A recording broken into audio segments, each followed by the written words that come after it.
My mother and father met in New York City. They both are from Trinidad and Tobago.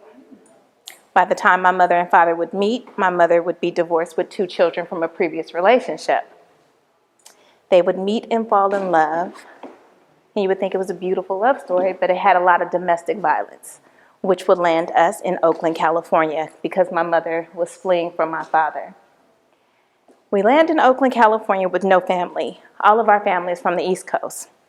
Well, initially they're from Trinidad and Tobago, but they migrated to the East Coast, New York, predominantly. So when we get here, my mother has to make it happen for her 3 children, me being the youngest, which means she worked a lot of jobs, typically about 2 to 3 jobs on a norm, which means we rarely ever saw her. My sister was 5 years my senior, and she was our caregiver. My brother, he was 3 years older than me. And I don't know, I always was a little different. I always was set apart. So early on in life, being that mom was never around, and my sister, who was at the time I can recall, she was 12 years old, I was about 7. She was the one that woke us up in the morning. On a good morning, we'll catch my mom on her way out to work. When we got up for school, she made sure we were dressed. When we got home, she helped us with our homework. She was the one that fed us and put us to bed. Being that I was the youngest, I became obsessed with TV. And my favorite show was The Cosby Show, right?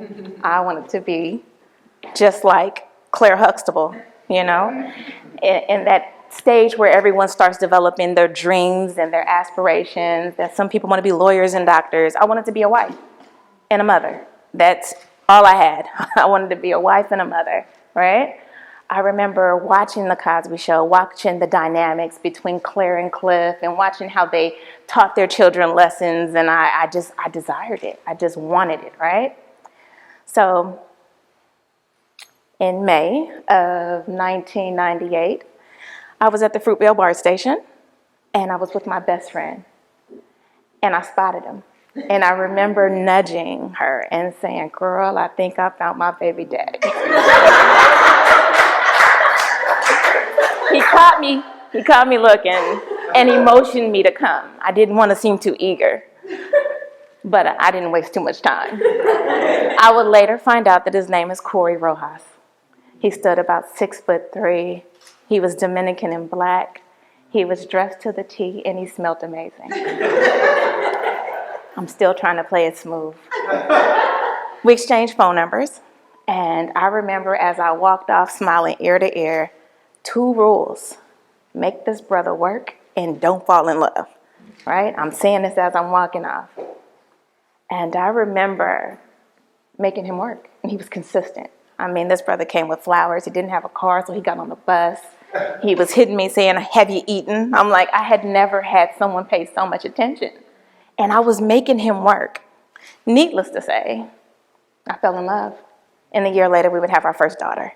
Her name is Courtney. Yes, his name's Corey. Her name's Courtney, right? I was in love. And she looked just like him, right?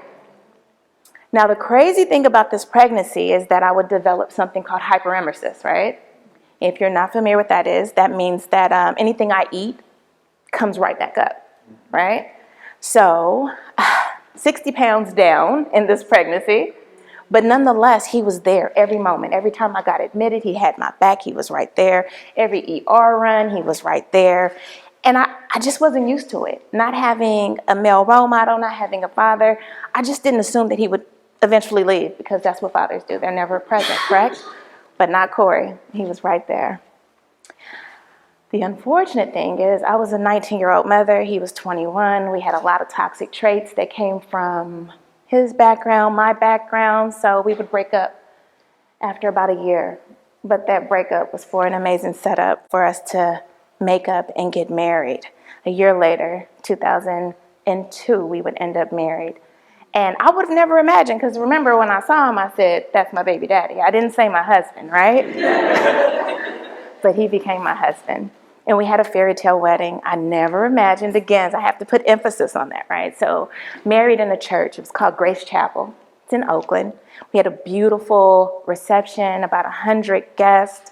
I remember our cake, I just had to have Neldon's. So those who are from Oakland knows that Neldon's was the lick, right? Top tier. God, it was such a beautiful, beautiful memory. I can smile now memorizing or remembering it, right? I remember after the reception, my husband had a Cadillac, and so we had the just married and the cans, and I mean, it was the whole fairy tale, right?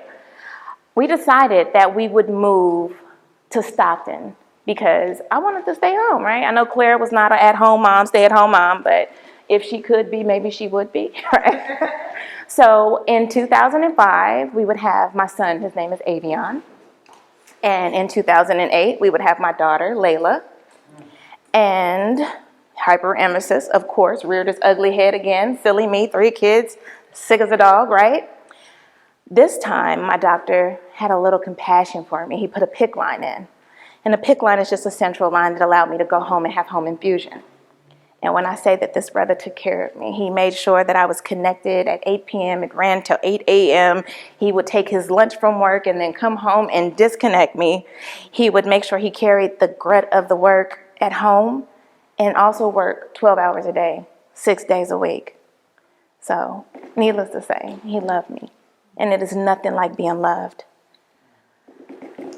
Corey and I then had a conversation because I had the best friend, the same one that was with me when I met him. Yeah.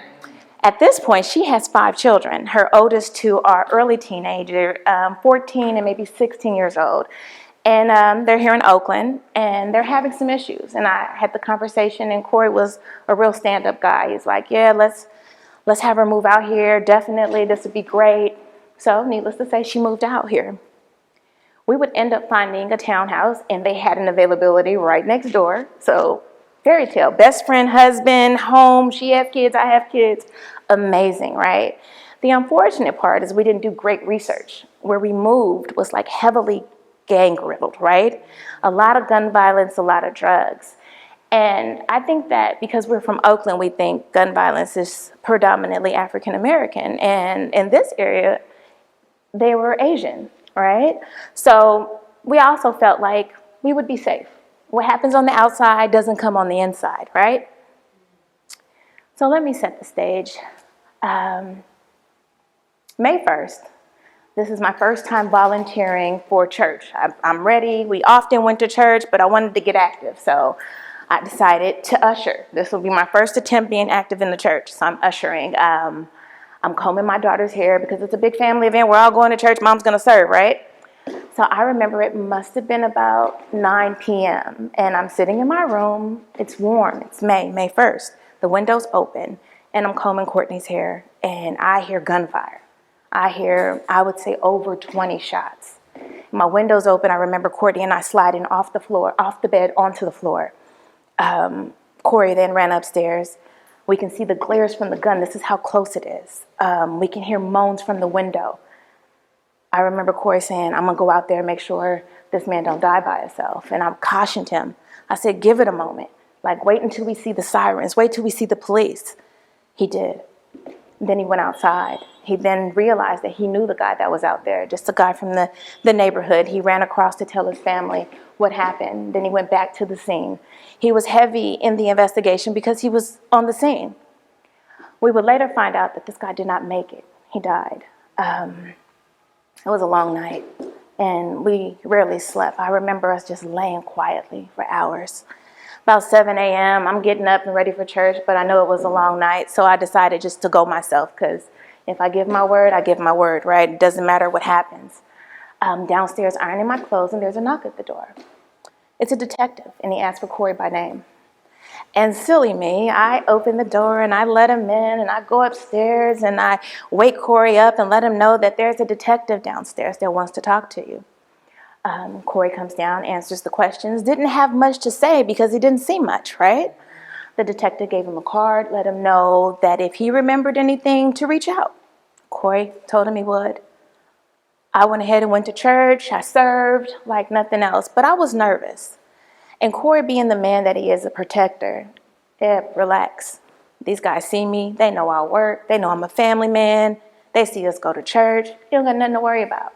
But I was still nervous, right? My best friend lived next door, and she was on the same thing.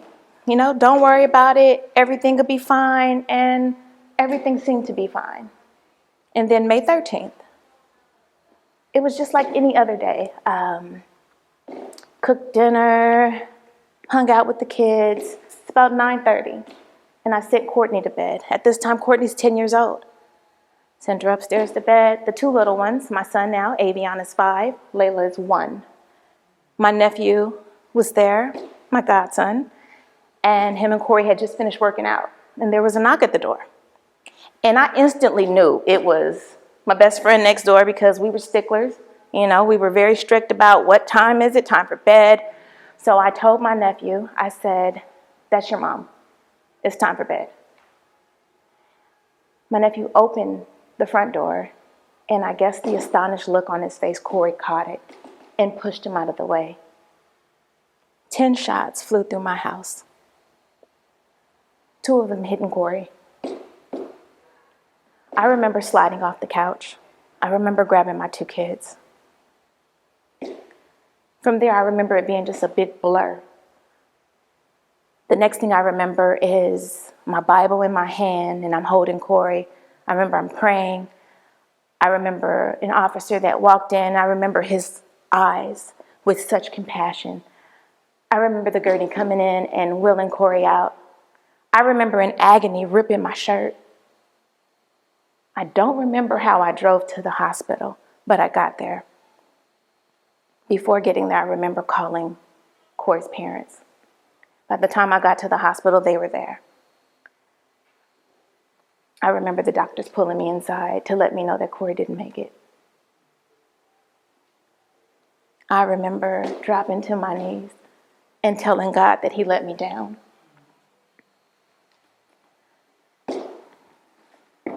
In the blink of an eye, I was a widow and a single mother and homeless and traumatized. I would have never imagined that this would be my life. I would have never imagined being broken by violence.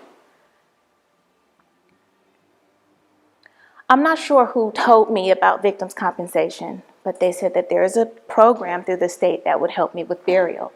There is a program that would also help me with mental health, relocation, and I thought it was a heaven sent, right? This is great. This is great news because I need every resource readily available to me. Now, I can say they did help me bury Corey, but everything after that was minimal resources or denials.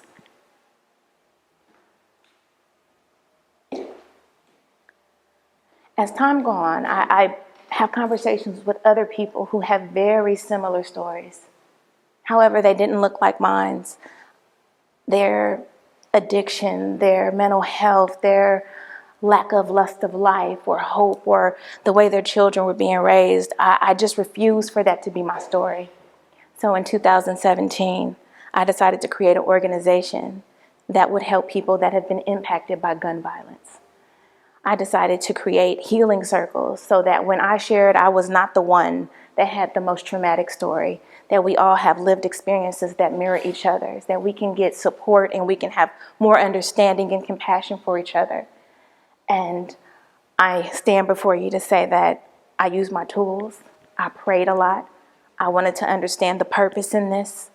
And I always got the same scripture that the plans that the devil had to destroy you, that God will make for your good. And so I needed to do something with it. I was on survival mode, and I'm telling you, I still was like Claire Huxtable. The structure I raised my kids with, the love I gave them, the ambition and everything, I don't know other than God where I got it from. And I stand before you to say Courtney, who was then 10, is now 23, who is a college graduate, first generation, is now...